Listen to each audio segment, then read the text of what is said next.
So here's our solution done mathematically. The question is, given 100 metres of fencing, what length and breadth of a rectangle will maximise the area?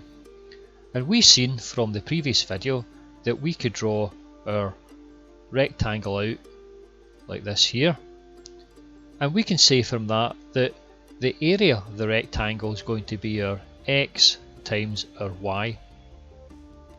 Now we know we're also given 100 metres of fencing, so we can say the perimeter of the rectangle is 100, and that's going to be, well, it's going to be this x distance plus this x distance, so that's 2x.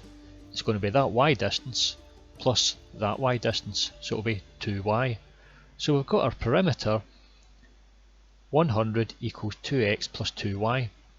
So in this optimization problem, we're really looking at the relationship between a couple of quantities.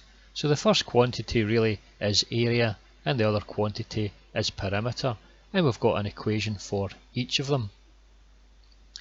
But we know that we're looking for the area as a function of this value x. So we know when we change x, we're going to get a change in the area.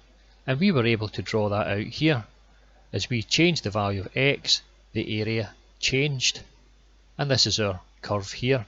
And what we're looking for is the equation of this curve. So this curve relates the area to the change in the x value. But we've got a function here, but it's not just a function which is an area with respect to x, we've got it with respect to x and y. Now we don't want it with respect to y, we only want a function a as a function of x. But we've got a way of getting rid of this y.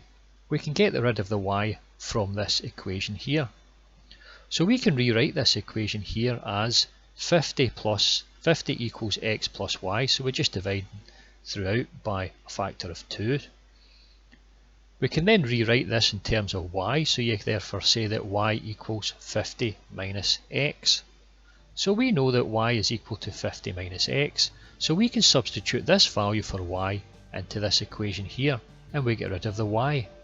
So that we'll end up with, this equation will become a as a function of x such that it equals, well, it'll be x times the value of y. Now we know y is 50 minus x, so it's going to be x times 50 minus x. So finally, the equation that we're looking for that relates the length x to the area is going to be 50 times x minus x squared. I just multiplied out the brackets.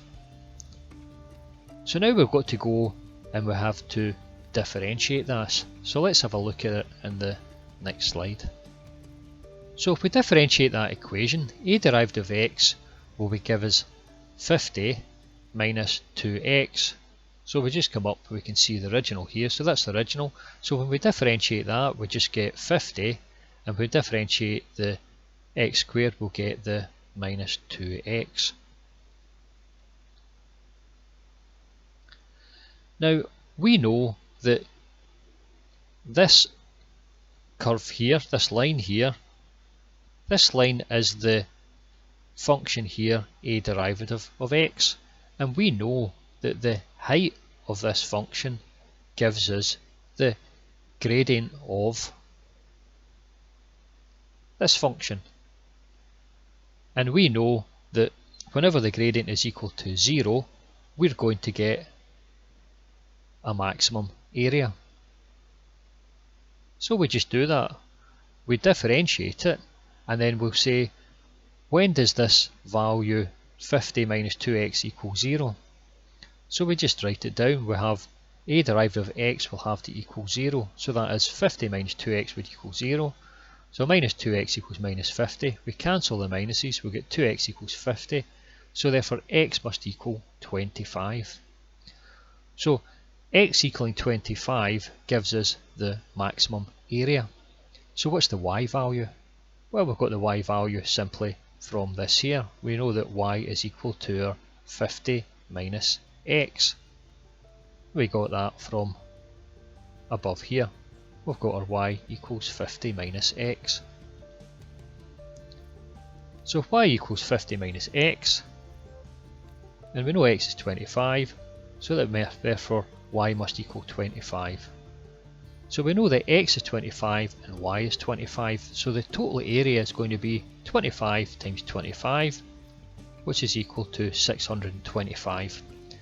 So the length and breadth of 25 metres gives a maximum area of 625 metres squared. That's us solved our problem.